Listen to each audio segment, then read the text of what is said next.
All right, guys. So we just wrapped up day 3 of the Wealthy Trustee Workshop. Today we went over the 508c1a tax exempt nonprofit ministry trust. So I broke down every single paragraph for you guys so that you guys can understand the contents of the declaration, the Constitution, and the bylaws for that entity. After that, we went to irs.gov so that we're able to apply for our tax exempt nonprofit organization EIN number. And then lastly, I showed you guys the online ordination process if you guys want to become ordained ministers for your ministry. Okay, so I want to go ahead and open up the floor for Q&A. So please go ahead and raise your hands if you have any questions based off of the information that we went over today during the workshop. So the first hand that I see is Chris. Hey, Chris. Hey, how's it going, Christina? How are you? Wonderful, splendid. How are you today, Chris? Very, very good. I just have a few questions for you. One is what I guess it's really pertaining to all the trusts we create. We put the establishment date. Can we backdate it to when we actually started the LLC? So if it's in 2020, can we do that, or is it ideal to just put it as of a recent date for the establishment date? Two things. You can backdate it. I don't know how far you want to go. And then the second thing is it's based on when the verbal agreement happened between the grantor and the trustee. Got it. Okay. Next question is about the reasonable salary. Is there a scale in which that's determined, or when we talk about what's a reasonable salary for the trustee, or something that I guess to keep in mind when we're coming up with that number? Yeah. So it's something that you are going to determine, and it doesn't necessarily have to be a salary. The compensation could be anything that you want it to be. It could be, free room and board. It could be, anything that you feel is a form of compensation for services rendered. Um, so typically I've seen, whatever I've seen stuff like $50,000, so give or Mhm. take. So it just honestly depends on your organization. Okay. Anything I necessarily whatever I deem necessary for that trust is fine. Absolutely. Um, the flow of the different trusts. So from my understanding, the beneficiaries for the business trust should be the family trust, and the beneficiaries for the family trust should be the nonprofit. Who should be the benefit, or am I wrong there? Yeah, so the beneficiaries for the Okay. family trust should be your children. Good point. Yeah. Um, so should the nonprofit not be connected to the, I'm just trying to think in terms of for tax reasons, and a couple of other videos you did is to make sure that we distribute funds from the business trust to the family trust, and then somehow it's distributed to the nonprofit. Am I understanding that right? Yeah, so on the business trust level, you can do a distribution and a contribution. So you'll do a distribution to the beneficiary, which is the family trust, and you'll do a contribution from the business trust to the nonprofit. And then Mm. on the family trust level, it's the same thing. So you can do a contribution to the nonprofit, and then you can Nonprofit. do a distribution to the beneficiaries. Got it. Okay. Nonprofit. And then let's see here, my last question. So from the so who, and I think you may have answered this on the call on Monday, but in terms of funding, so my current W-2 can fund my business trust, and we just as you just said, flow that money down from there, whether it be contributions or distribution to the beneficiary, right? Um, I'm wondering, will we have a discussion around, and maybe this is better for our CPA, is if I should, so the 60% that I donate to the business trust, You that's don't, so the business trust doesn't receive donations. The trust that we went over today is the trust that receives donations. got it. Okay. Make sure I keep these straight. Okay. Okay, the last question is any recommendations on the state in which we create the trust in? I've kind of been going with Delaware, but I see there's a lot in terms of benefits with Wyoming. Is there any idea or feedback you can share about what you'd recommend? Yeah, so a lot of community members, they choose Wyoming. Hmm. Is there any benefits over Delaware that you know of? So this is from a statutory standpoint, and this is Hmm. in the event that your court ends up having to be seen in a court of competent jurisdiction, then your court proceedings will have to be seen in Wyoming or Delaware. Hmm. So the only thing is that the laws are more, the statutes are more favorable in Wyoming. Got it. Okay. Thank you. Appreciate it. You're welcome, Chris. Thank you. All right, next we have Nicole. Hey, Nicole. Hey, Christina, can you hear me okay? Yeah, perfect. How are you? I'm good, thank you. This has been great. This is my third time going through this boot camp. And I've had a lot of questions, and I feel like this week I'm finally ready to finalize all my documents. Yay, I'm so But glad to hear that. I'm so glad too. But I had an appointment with you before. I kind of jumped the gun when I scheduled it, but I feel like I'm finally ready to reschedule that. So I'm probably Okay, gonna try to awesome. get that done next week. So Looking just a forward couple to it. questions. Yeah, me too. So a couple questions. We can use our FBO to create another trust as the grantor, correct? You can. Okay. So if we're doing that, I just when we were doing the EIN just now, I didn't see a way to put um, an entity as a grantor. Yeah, you have to get permission from the IRS, so you have to manually fill out the SS4. Oh, okay. So can you just fax that in, or can you call it in to do that, or what's the best practices? You can fax it. You can Okay. fax. Yeah, you can fax it. What's the turnaround time for that typically, if you're doing it that way? I mean, it Do varies you, with our, okay. so I Okay. mean, yeah, it could be, so usually I see like 1 week, 2 weeks. Okay. But so I mean, ideally, we would have the EIN before we go and complete our documents and get everything notarized, but you can just redo your certificate of trust and add in the Yeah, EIN later, yeah, correct? you can also write it in too. Okay. Okay. Mm-hmm. And then just a couple more questions. If our successor trustee is not quite of age, can you assign like an interim that would only be active until the successor is of age or ready to take over? Yeah, so you can do like a first nominee and then a second nominee. Okay, Um, and you can also, like you said, you can assign someone temporarily, and then you can okay, always change the successor when the other one becomes of age. okay. Hopefully we don't need an interim, but I just was curious how that would work. Okay, and I think that's it. Um, so if we do have to update our certificate of trust, you said we don't need to add the grantor on the updated version. We can take them off. So if you're Yep. using So say you use your another trust or an entity for the grantor and you're the trustee of both, it's probably better to redo that certificate for banking purposes. No? Does it look funny if you're signing both places? It's a conflict of interest if you're signing both places. Right. So if you're so so you can't be the trustee of the grantor trust. Do you know what I Correct. mean? Yep. Oh, okay. Yeah, someone else has to be the trustee. Okay. Okay, good to know. Thank you. I think that's it. I yield. Thank you.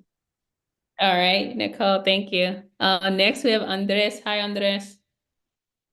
Hi, Christina. I'm How are sort of you? jumping, doing Oh well. no, Yeah, I didn't get to your question on Monday, and I was looking for you yesterday. yeah. Sorry. I've been sporadic. We had our second son was born on Friday last week, so I'm Oh, trying to get in congrats. here as much as possible. Thank you. Is, Um, is he Andres Jr.? yeah, that's a good question. He's almost 10 days old and he still doesn't have a name. We're still debating. And so we Oh, have to still do the whole birth certificate thing. But that's another story. that's cool. Okay. Don't name Yeah. him after me. Yeah, it's between Andres, Luca, and Nikolai. So I'll let you All know. all three of those names are cool. Thank you. Yeah, Um, yeah. so my questions are the first one is does just in general on any of these, does the grantor get or does the grantor need to have a copy of the trust? No. Okay, so that's not a requirement. So then okay. And then Correct. on the for the business trust, this is if you do a distribution of whatever it ends up being of an existing S corp or corporation or an LLC, if you do like a 90-10, if you're in the habit of taking distributions from your S corporation, does that affect how you take a distribution? If your business trust is now 90% shareholder, would you let's say you take a list for easy numbers like a $1,000 distribution, shareholder distribution from your business, your actual business that is now owned mostly by the trust, then would you take like a 90-10 cut? 90% would go into the business trust and 10% would go to you as the shareholder? Yes. Does any of that make sense? I mean, am I being clear? Yeah, you are being clear. And so, yeah, the distribution should go based off of the percentage. Okay. And then and the business trust is taxable though, right? If it goes like that. So if you were to put Yes. in, like I said, $900, then that $900 would that look as like income? So it's if you determine it to be income. So you as the trustee of the business trust, you determine if that $900 is considered income. Okay, because you could just look at it as like, for example, a consultation fee or something like that. For the business Yeah. trust is offering consulting services, so it's just a payment for a service or something like that.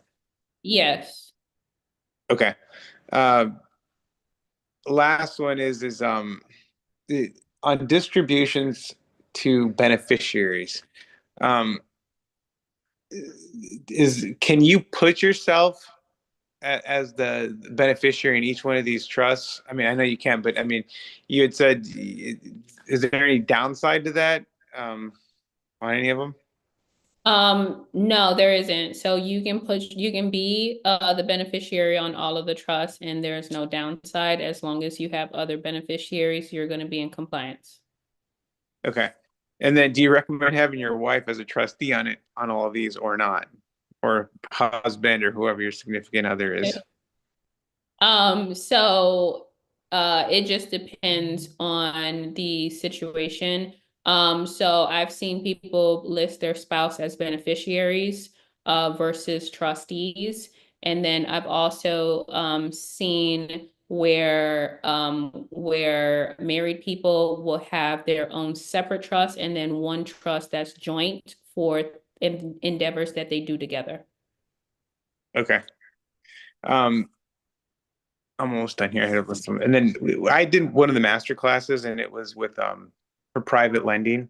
And you had mentioned in, I don't know, it wasn't yesterday, maybe it was yesterday's call, but you got started with someone who was like a private lender as well, or yeah, with your trust. But is LNH? It was something like that. I mean, do you fill out there was a link, and then do you just follow that, answer the questionnaire, and then that's the best way to do that if you're looking to Yeah. invest?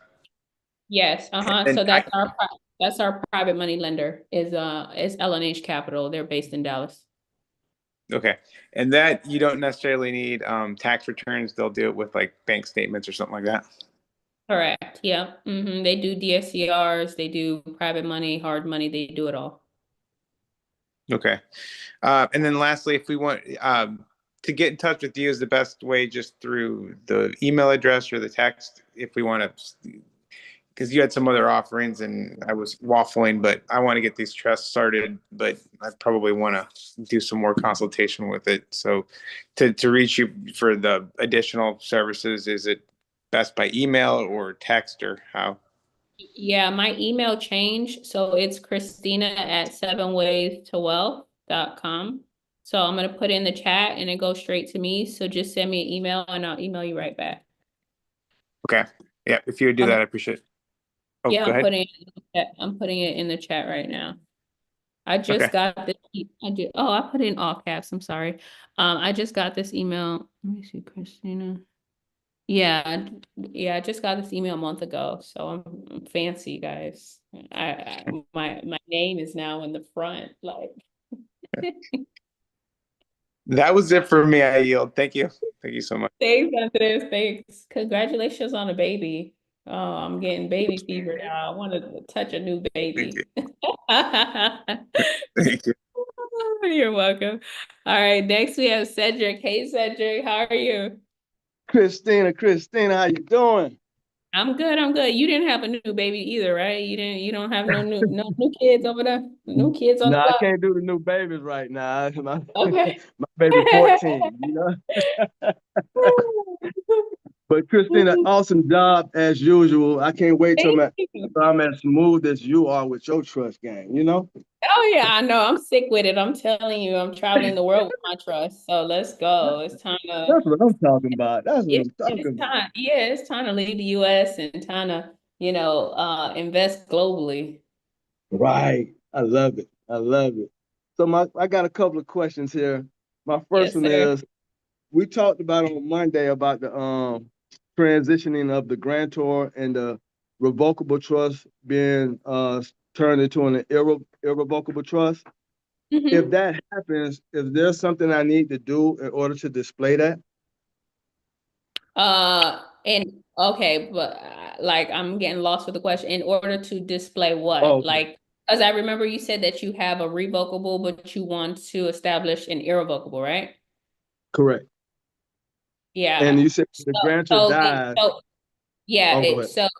right. So with the revocable, if the grantor expires, it automatically becomes irrevocable because the grantor no longer exists, and so they can no longer make changes. So it becomes irrevocable already. Okay, so Um, there's nothing to do with that. Correct. Yeah. Now, if the grantor doesn't expire, then and you don't plan on using the revocable, then you can just dissolve the revocable. Okay, perfect. Thank you. You're All right, welcome. my next question. So what role does the registered agent play in the trust? So they're there to receive correspondence. So typically, like the trustees are, assigned with receiving correspondence for the trust. But if you wanted to assign a third party company or someone else, then you can do that. So it's just like an optional thing. Okay. But yeah, it's just optional if you want to do it or if you want to have someone else do it. Okay, perfect. And my last question is, are you doing any live events? I just did one on Saturday and Sunday in Atlanta. Oh, Um, no. I know, right? Um, I don't, I do not know. Okay. Well, I'm So gonna be plugged in, I so I'll check am you. Yeah, so I believe I have one live event in June in Miami, and I'm also working with my team so that they can put a live event together for all of us. So it's either going to be in Miami or Atlanta. So I'm Okay. working on it, and it's coming soon to a theater near you. I love it. I will be there. I appreciate you. You're welcome, Cedric. Thank you for being All right. here. Absolutely. All right, next we have Eric, Jersey Concrete. Okay. Hey, Eric, Hey, Christina. what's up? Not much. So what's the Jersey Concrete? Is that Oh, like your? that's my YouTube channel. Oh, okay. We need to go subscribe. Yeah, definitely. So I have a question. I mean, I think I have two questions. So I have a tenant, right? And I want to change my home into a church or a faith-based trust, right? And she's on Section 8. How do I go about that with the government? Like, how do I have to break her lease and then like rent to her through the trust? So I'm going to tell you that it's not going to work with Section 8 because of that, because it's the government, right? Because the thing is that that strategy only works privately because your tenant is going to now document that they're giving a donation to your organization, right? In exchange for like room and board. And so it's not going to work with Section 8 because Section 8 is not going to donate to your nonprofit. Okay. So if I was to rent to someone I guess in my ministry, they would have to be a member, basically. Correct. Exactly. Yes. So they will be a member and then they will be donating. So it could be whatever percentage it is, right? The 10%, and then they'll be able to reside in the property that's under the ministry. Okay. So okay. So what about the Amish? Like they do the same thing that we learned today, right? When it comes to I don't talk about stuff like that, so I don't even know why you're asking me that. You need to ask them. Okay. Because I I'm mean not. it's like in this what you said, I Yeah. can't hear you.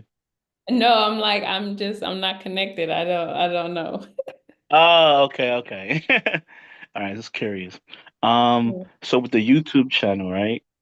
I want to put it into an educational, I guess, based situation. Mm, perfect. Um, Mm. so, because most of my content, if not all of it, is educational based. So I will basically do the same layout as today, but I will select educational Yeah. as the only IRS. Mm-hmm. Okay. And also I get donations sometimes as well through that. So I would basically get a cash app for with that EIN of that trust.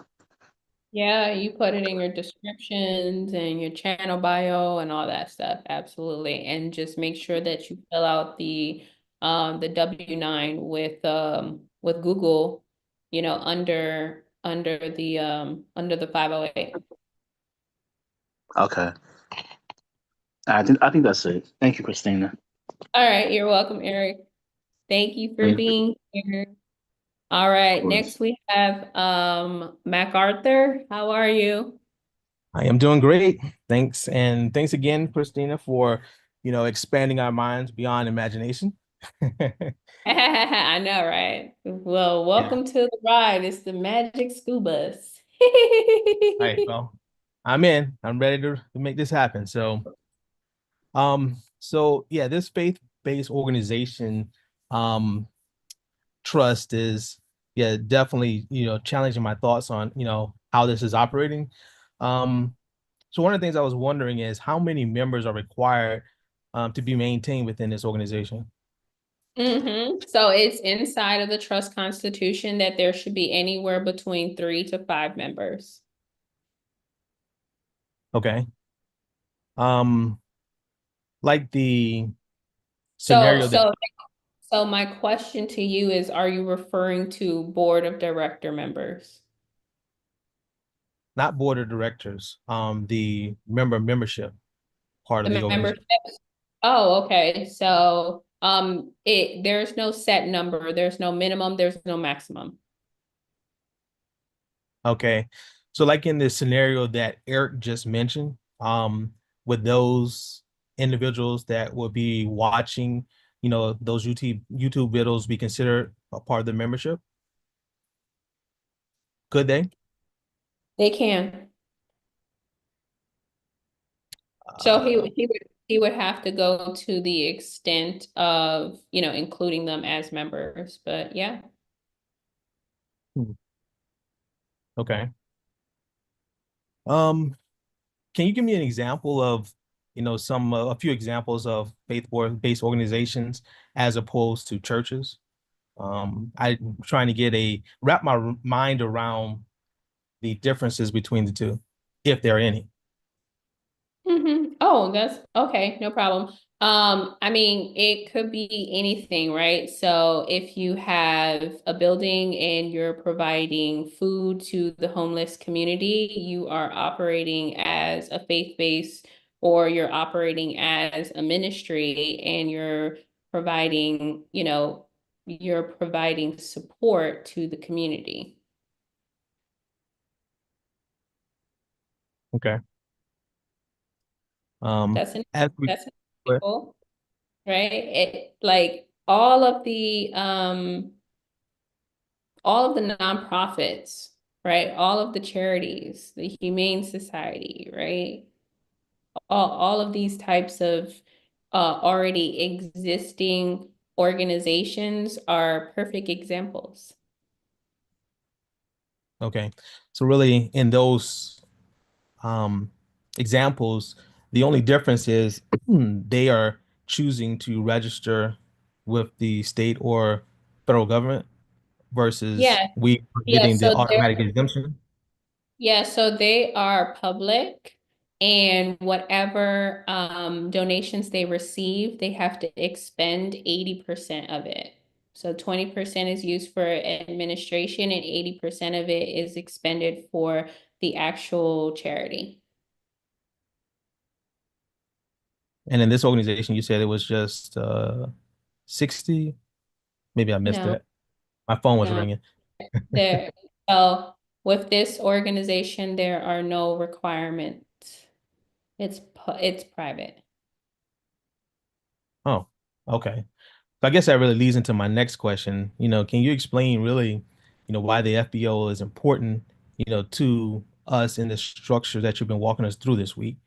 Um, yeah. That's a good question. So, one is just for you to be able to have some type of, philanthropic opportunities or endeavors, right? Mhm. The other reason is for tax benefits. Okay. I mean, that's the number one reason, right? And so you are able to you're able to deduct 100% of your contribution. Okay, so if I wanted to contribute $1 million right now to a charitable organization, right? Where would you put it, right? So would I send the money to the Humane Society, or would I send the money to my organization and then I get to control where it goes after it's received by my organization, So it kind of comes right? back down to control and, basically seeing the mission completed. Yeah. So, I mean, do you have like my thing, I'm passionate about the homeless population, right? I Hmm. don't even want to call them homeless. And so, but I've been involved with that community since I was 18. And it stems from my mother. So I have something that I'm passionate about, right?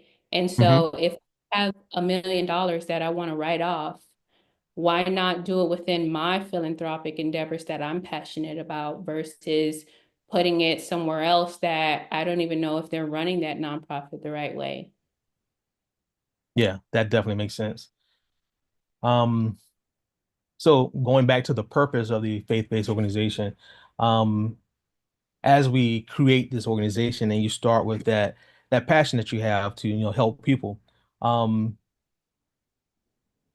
Like with the other trust, are you able to amend that, or would it be best to like open another faith-based organization? All parts of the indenture is amendable if you need to make any changes. But Okay.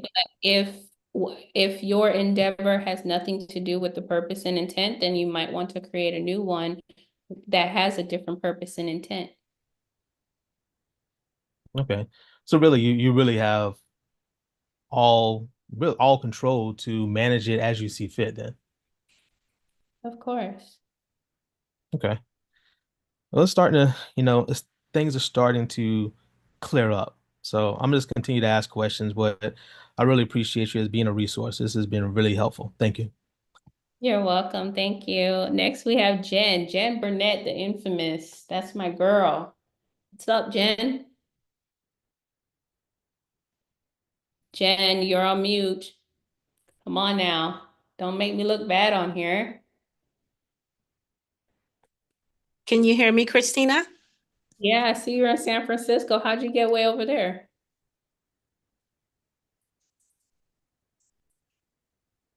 Can you hear me now? Yeah, I can hear you. Um, Can you hear me?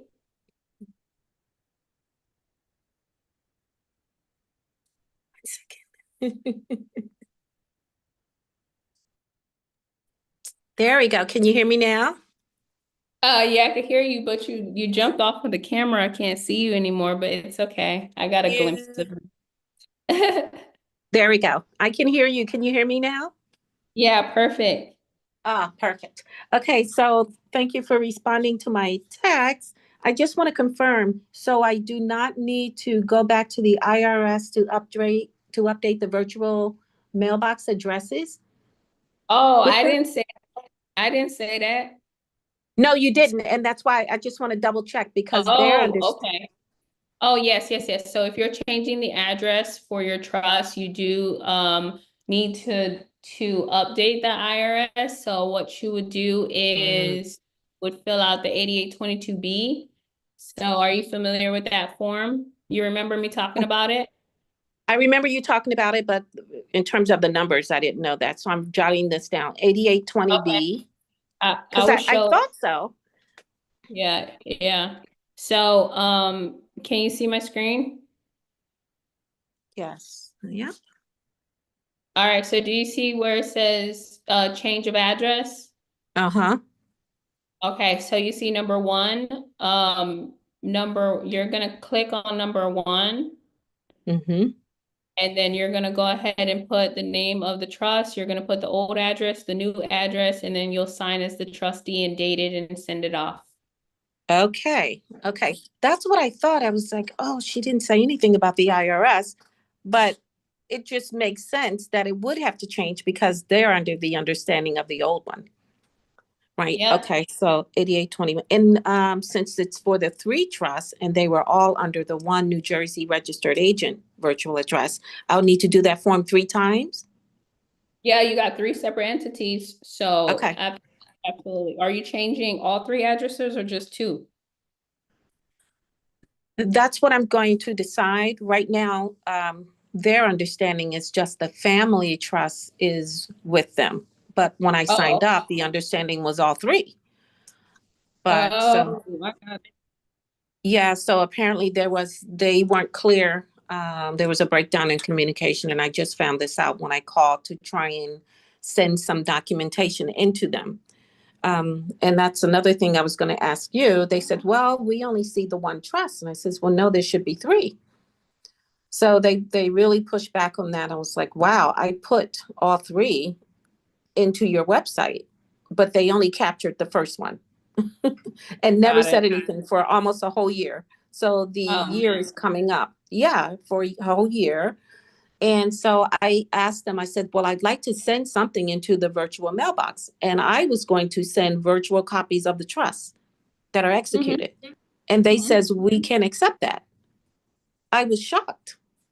Mm. So, I mean, why would you send virtual copies of the executed trust? I just don't get it. Just to have it parked at another place electronically as like a Yeah. backup. So the virtual address company is not a storage facility. It's not for Okay. you to park stuff. It is a middleman for you to receive mail, and it's gonna go right back out. It's not gonna stay with them. So I'm glad that we were Gotcha. able to clarify that. So you need a Okay. safety deposit box. Okay, so yeah, maybe I'll do the safety deposit box, but I thought, oh, I have a virtual address. I'll just let it sit there. But that explains it. They don't hold on to this information. Gotcha. Okay, so that's a part of their protocol. All right, I did know that. So that's great. I'll complete the 8820B form and answer all of that. 8822. Oh, 8822? 22B. Yep, 8822B. Gotcha. Okay, I had 8820.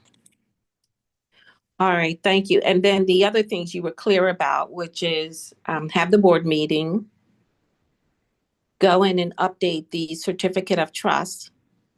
And I think that's at the end of each of our trusts, right? The certificate of trust.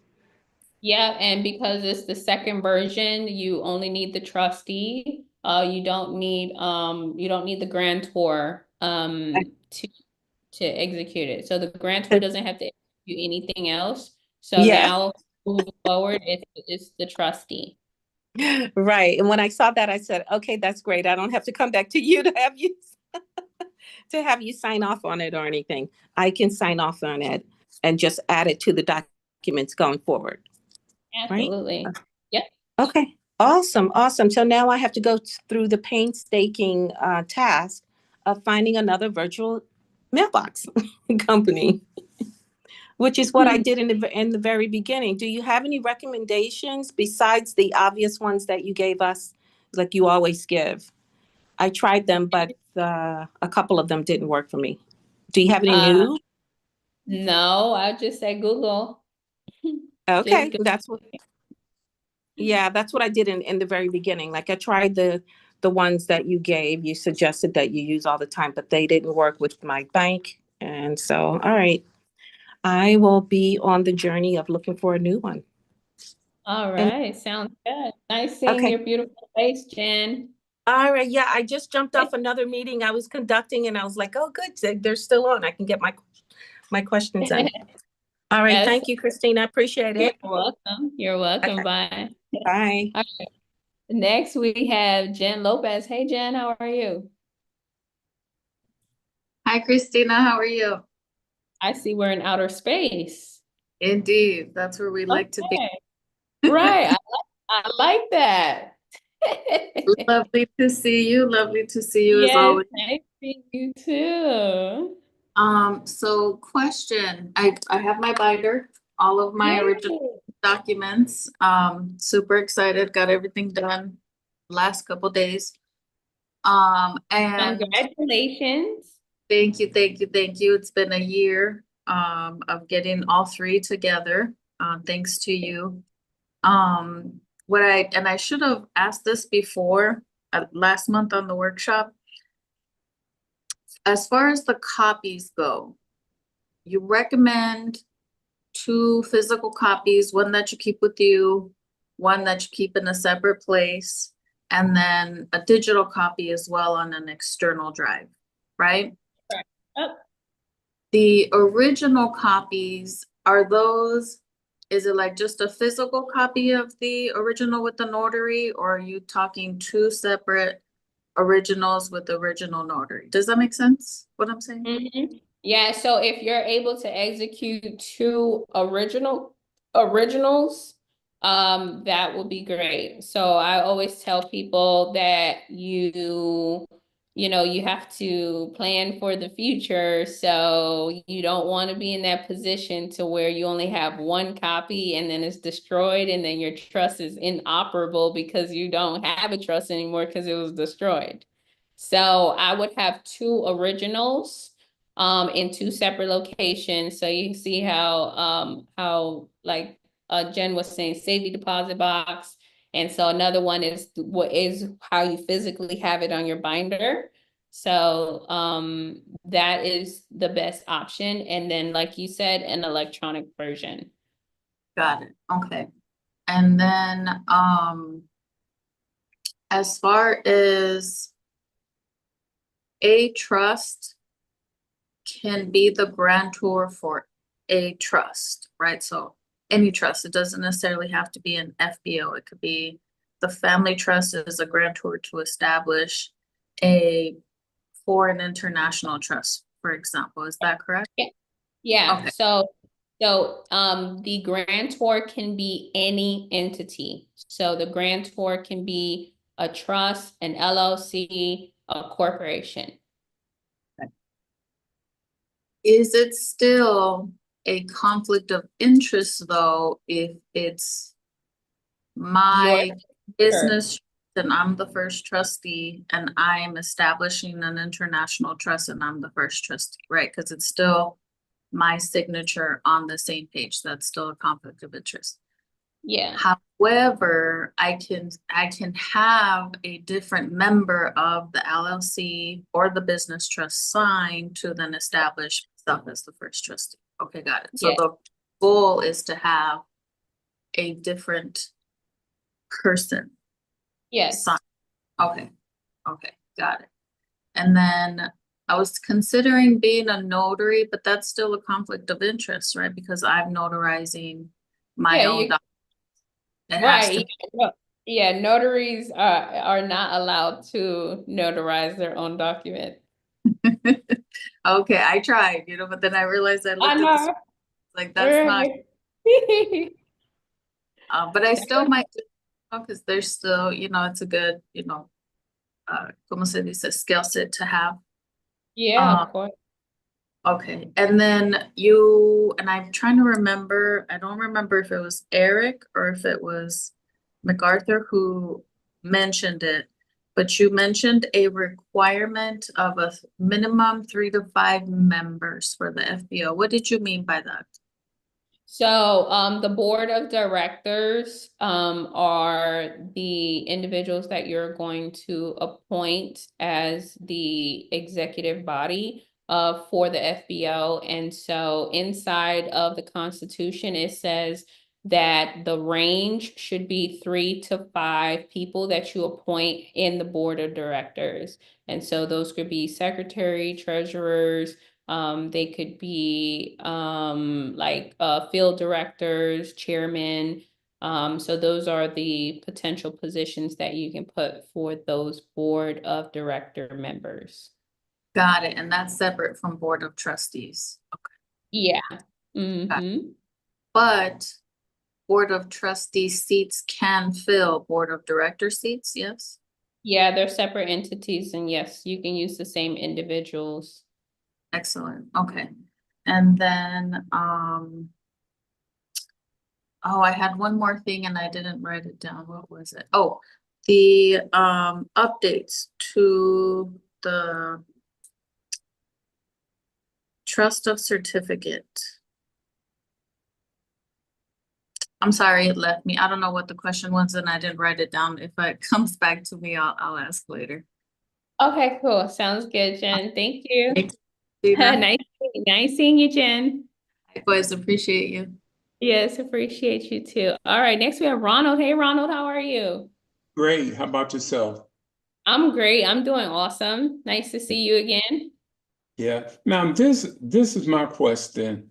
I understand that, the family trust, I understand the business trust, how they all connect, but I don't understand the benefits tax-wise on this 508A1C. What is the tax benefits of me actually establishing this trust? If I got businesses, I got LLCs, I got stocks, I got crypto, I got a lot of different things going and a lot of property. So how can this benefit? What are the benefits tax-wise? I know Okay. the real estate is Yeah, I'm getting a lot of benefits from that, but And I seen one of your videos and I was impressed with, okay, maybe I can eliminate some of the taxes, but I'm not seeing the connection yet. All right, I got you. All right, so it's a two-part answer. So the first thing is, if you have income, so let's just say that you have W-2 income, you have a 9 to 5, right? Mhm. One way that you can save on taxes is you can donate your 9 to 5 income to your 508, okay? And so now that is 100% tax deductible. It's a write-off, right? So that means that you're not going to be taxed on whatever you donate, okay? So let's just say that you make 50,000 a year, right? But you want to donate half of it to your 508. So now, instead of you being taxed on the whole 50,000, you're only going to be taxed on 25,000. Okay, so now you're saving money personally when you file your 1041. Okay, so that's just one example that I want to show you. Now, you say you have businesses, right? So with your businesses, it's the same thing. Okay, if you have your LLC and your LLC just made $100,000, that $100,000 you have to pay taxes on it, right? So with the LLC, usually 15%, right? But what you can do is you can contribute the whole 100,000 to the 508. And so now, instead of you having to pay 15% to the IRS, you pay 0% to the IRS. Mhm. Okay. All right, cool. So now we understand that if we have entities like trusts, LLCs, or even our Social Security, we can contribute, we can donate or contribute, same thing, right? Two different words means the same thing, to our 508, okay? So now on the 508 side, right? As long as whatever is coming in is received as a donation, you don't have to pay tax. You don't have to pay federal taxes on it, right? So from your LLC, you just received $100,000 into the 508. You're going to pay zero taxes on that 100,000 that you receive on the 508. So that means that the LLC pays zero and the 508 pays zero on the 100,000. Okay, but tell me where I can utilize that. If I'm giving up 100,000, yes, I don't pay taxes, but how is that a benefit to me personally? Because I can't, if I donate it, I can't use it. Not in a way that I can use it personally. You know, I got citrus, I got bills to pay. If I just donate it away, where's the benefit? Yeah, okay, so two things, right? So one, the organization can use it, okay? That's one. Two, you can use it personally, but not through the organization. You would have to take out a loan from it. So remember, when I was talking to you guys today, I said, hey, trustees can take out loans. Hey, trustees can do encumbrances, right? So you can take out a loan. If you need to receive a loan from the 508, you can do that. So let's just say you need $5,000, right? You request a loan for $5,000 from the 508, and then the loan goes to you, and then you're able to deploy that money personally because it went to you personally. Okay, but then you got to pay it back, right? Some way, eventually you got to pay that back. Yes, you as the trustee, you determine what the repayment looks like, right? Tomorrow, I'm going to go over that. So you can determine the term, you can determine interest rates, you can also do loan forgiveness. It's inside of the contract. Okay.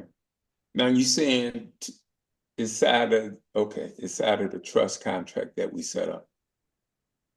The one that I went over today.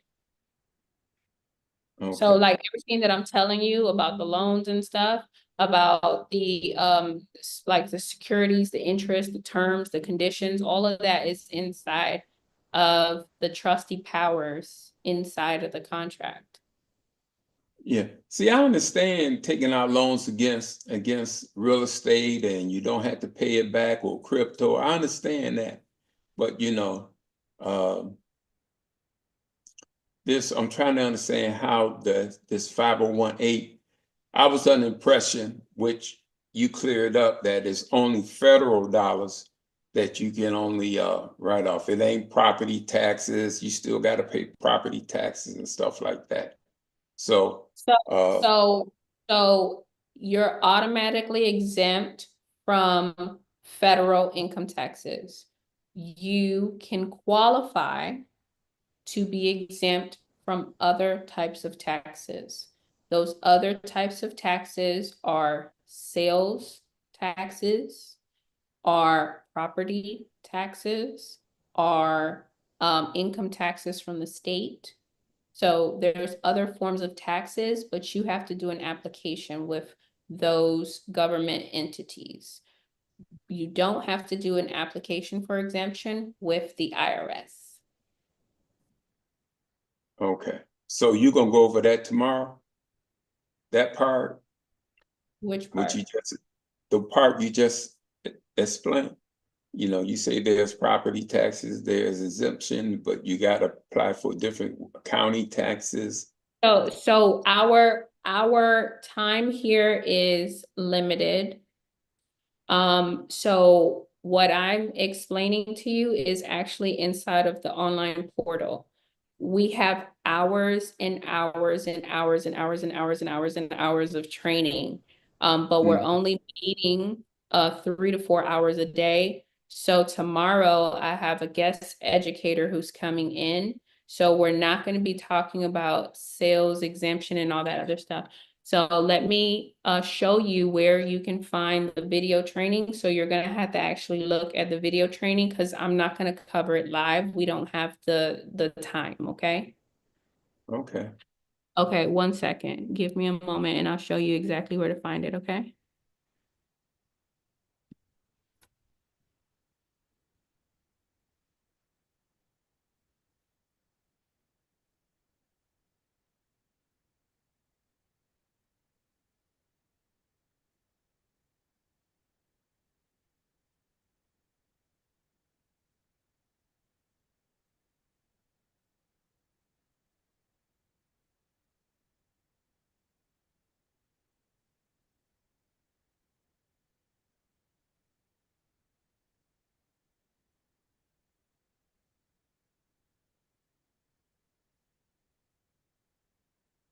Mr. Ronald, do you have access to the online portal? Yes. Okay, so when you log in, you see one of the options is the Wealthy Trustee Program, which is what you're looking at right now. So if you scroll down here, right? If you scroll down here, this is where we're talking about the tax exempt trust, right? And so we go through some of the setup here. And then if you scroll down here to where we're talking about tax strategies, right? So that's like what your concern is at the moment. So do you see this video right here where it says trust tax exempt status? Yes. Okay, so there is the training, and then here where it says how to apply for sales tax exempt status. You see that video right there? Yeah. Yep, so that's another training. That's another training. I have sales tax exempt status in my business. So I understand that part. Yeah, so now property taxes is county specific. So you have to go down to your county and you have to request the application. But your property does have to be inside of the 508 for you to even begin to go down that road of being qualified. Okay. Is it, what are the qualifications? Is it by county by county? Is it worth it? Those are things you have to balance. balance that? Yeah, so it's up to you if you think that it's worth it. So for example, if your property taxes are $3,000 per year, is it worth it for you to be exempt from having to pay $3,000 per year? Not really, not now. But if it's my property tax is 20, 30,000 a year, it might Yeah. be. Yeah, I agree with you. Some people, their taxes is $800 and they don't really care because it's $800. Mm-hmm. Yeah, Right. I agree with you. Yeah. Okay. That's it for me. All righty. Thank you, Mr. Ronald. Okay. All right, next we have Kiana, how are you? Hey, I'm good. Quick question, kind of along what you was already saying. To if you want to, it'll be a contribution to the 508 if you were to do some of your W-2 money. Would that be like per paycheck? How does like you write it up per paycheck as a contribution to it? Or is it like a Yes, lump sum? it's up to you how you want to contribute. Okay. It's up to And you, but the way that the documentation goes is on your annual tax return through the 1041. okay, and that's just something that you would send into the IRS when you do your taxes. So your tax preparer will do it for you if you Okay. if you use somebody. So you just let them know what the contribution is and they put it when they are doing your 1041. Okay, thank you. You're welcome. Next we have Sandy. Hey, Sandy.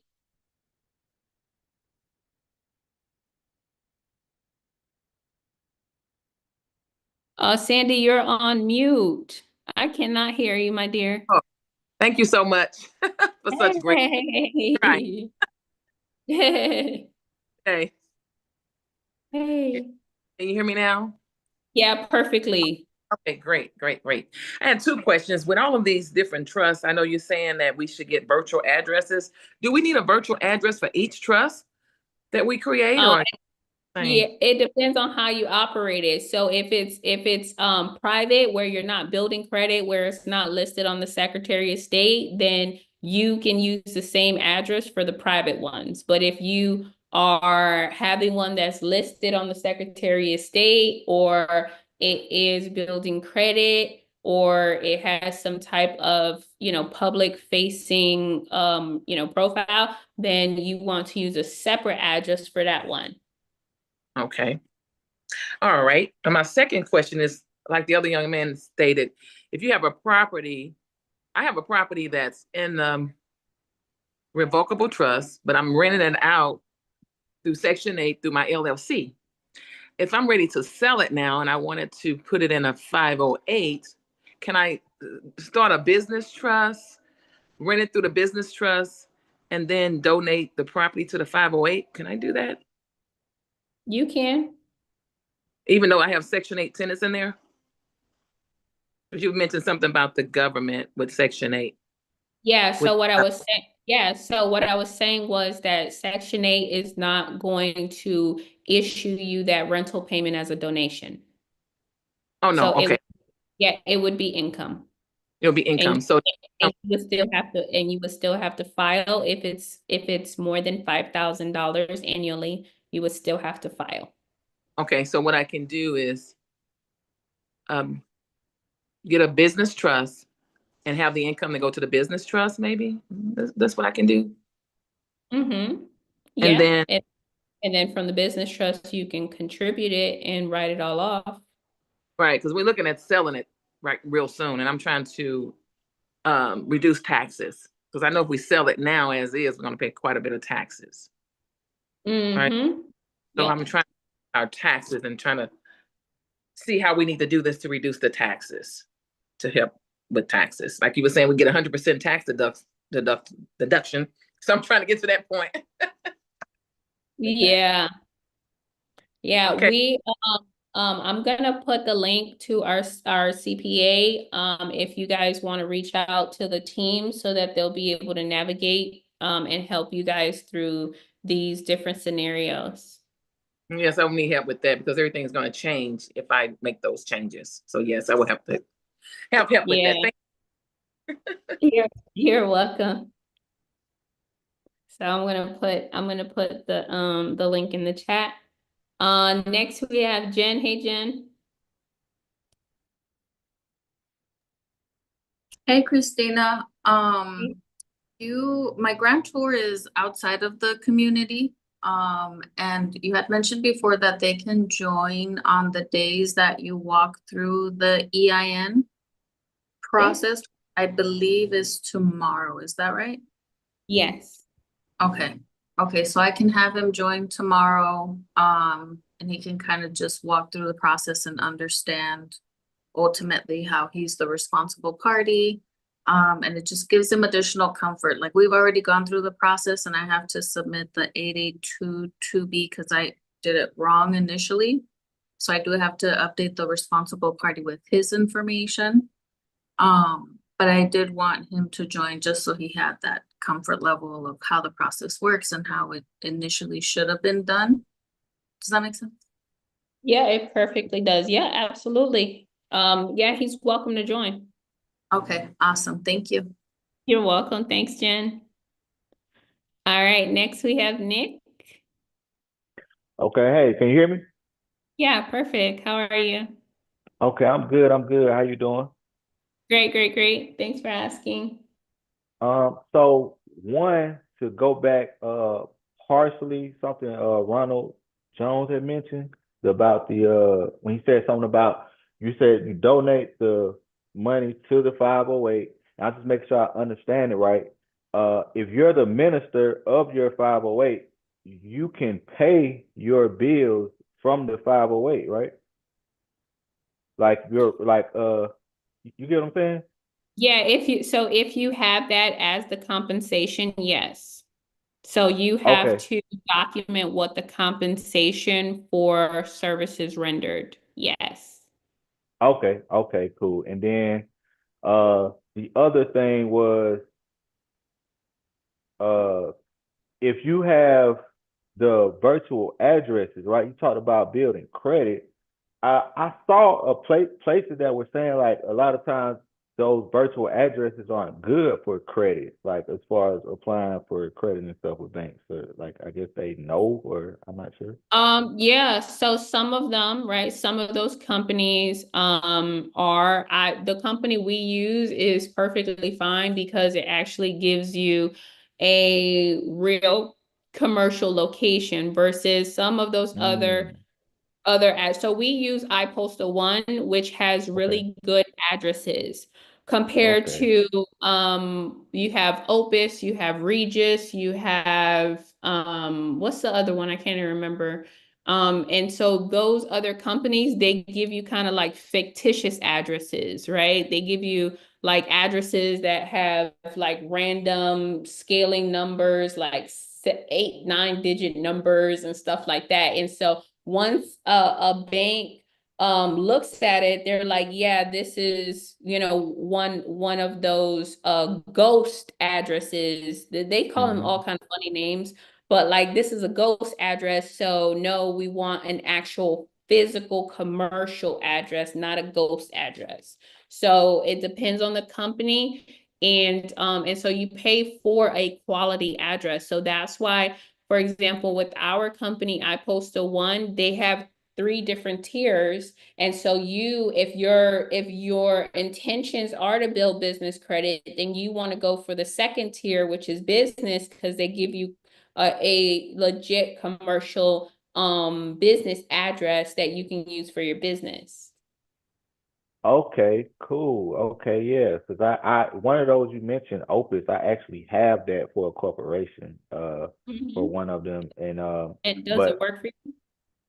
well, I haven't used it for any credit or anything, but it's supposed to work. I mean, it's a real commercial address and a phone Yeah, number and all that stuff. I like Opus. I was with Opus and I was paying $100 a month and I was like, yeah, Yeah, this is like too pricey. And so I transitioned to iPostal One and I paid $10 a month.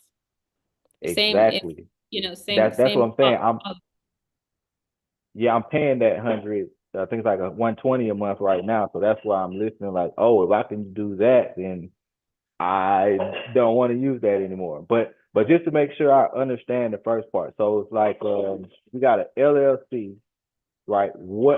How much can you donate? You can donate it all. It's a percentage or For the LLC? for each of them. So like let's say, because this what I'm saying, let's say I have two different LLCs and then you got a business trust. So typically, it's 60% of your annual gross income for the entities. So that's either you or the LLC or the corporation.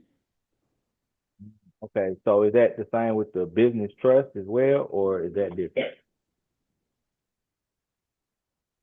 Correct, because it's an entity. Okay, cool. Okay, well, yeah, that's all I got. Appreciate it.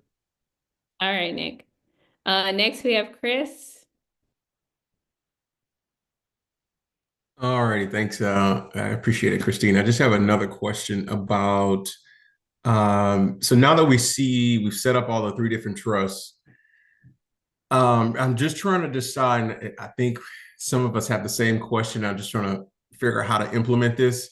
Is if we have we have a business, let's say it's an RV park, is it better to put the income into the nonprofit or to put it through the business trust and have that donated to the nonprofit?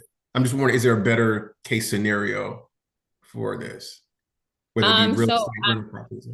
Yeah, so I'm going to say that if it is a for-profit entity, then put it under the business trust. I mean, so if it's a for-profit business, so is it a for-profit business? If it is a for-profit business, put it into the business trust. Okay, and then just donate it. Yeah, yeah. Do a charitable contribution, yes. Got it. Okay, that's all I needed. Thank you. You're welcome. All right, next we have Maria. Hey, Maria.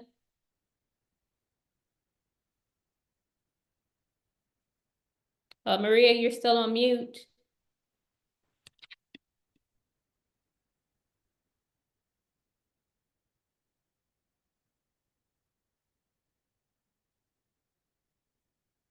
Maria, I can't hear you.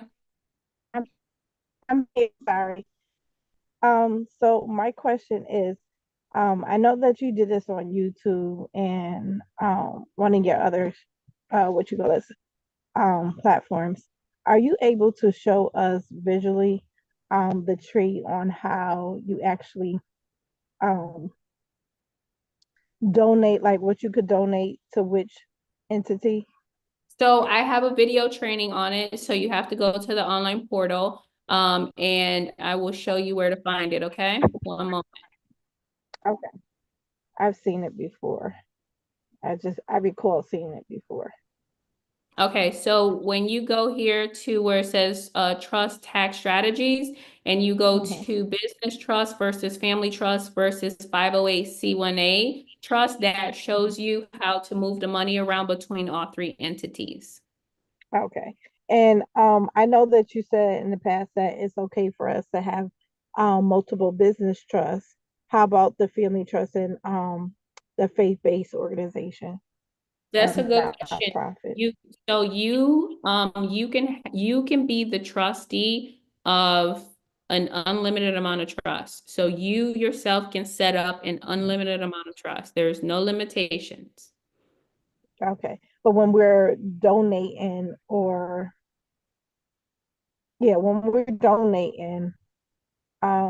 is there a limit? Is it an overall limit that we are able to donate? Or is it an overall amount that we could donate no matter how many individual trusts that we may have? So the charitable contribution depends, it's per entity. So it doesn't matter if you have 10 trusts or 20 trusts or 30 trusts. It's contributions are per entity. Okay, give me the tree again. Who's at the top? Who's first donation? I'm sorry. It comes from. You're Do breaking up. the tree. Do the tree for me. Spell out the tree of like who donates first and where it goes to. So, if you have income in the business trust will do a distribution and contribution. So the business trust can donate to the 508. The next thing is you have income in the family trust. The family trust can do a distribution and a contribution. So the family trust can also donate to the 508. Okay. Is there ever a time where the family trust being donated to, or they only always donate out to the 508? So the family trust is a for-profit entity. So the family trust will never receive a donation. They will only give donations. Those donations are called Okay. charitable contributions. The family trust will And then more than likely always receive a distribution. now for the family trust, would that be if you have a W-2, which I don't, but if you have a W-2, would that be the income from the W-2? So are you saying that you would move money from the W-2 into the family trust? Yes, is that how it goes? I mean, I'm not gonna say that that's how it goes. So wherever the money originates from. So if it originates from your job or if it originates from your LLC, wherever it originates. So you can put money into the family trust from wherever. Okay. I don't think I'm asking the question right, so um I'll let you come back. Yeah, so um it's not called a donation. So if the money is coming from your W-2 and you want to write it off, then it is a charitable contribution to the 508, not to the family trust. You do not donate to the family trust. You do not donate to the business trust. You only donate to the 508. I got that part, but I kind of felt that when whichever video it was that I was looking at, I kind of felt like you may have said like there's a percentage, a certain amount of that you could donate from the business trust and also from the family trust to the 508. Yeah, so generally it's 60%. 60% from the business and the family. Mm-hmm. Okay. And just for an example, how what are some of the ways that a family trust will be funded? So the money will come from you conducting business. So you either are going to put your personal funds in there, and then those personal funds are then going to be deployed to incoming producing assets. Those cash flowing assets, that income is going to go back into the family, right? Okay. So, or from a business. Okay, and if like you just said, it's up to 60% of the income that can be donated to the 508. Okay. Yeah. All right. Thank you. You're welcome. All right, so we're down to our last question, and then I'm going to wrap up the call, you guys. It is 3:02. So, MacArthur, you have a question? Yes, this is just picking back on the virtual address that the gentleman was asking about. So for any and all of your entities that are operating in the public, you should get a virtual address.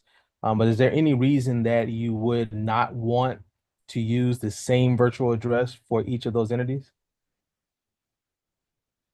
Is there any reason that you would not want to use the same virtual address Correct. for the public? Yes, the public entities, the business trust, the faith-based organization, LLCs, corporations. So if you're using the same address, then it's going to appear that those entities are associated with each other, right? you're going to be creating a paper trail. Okay. So you do want to have individual addresses. Okay. Okay. That answers the question. All Thank right, you. awesome. All right, you guys, we are wrapping it up for today. Thank you so much for hanging in there for day 3 of the Wealthy Trustee workshop. So I do have homework for you guys. So we are all done with setting up our 3 trusts.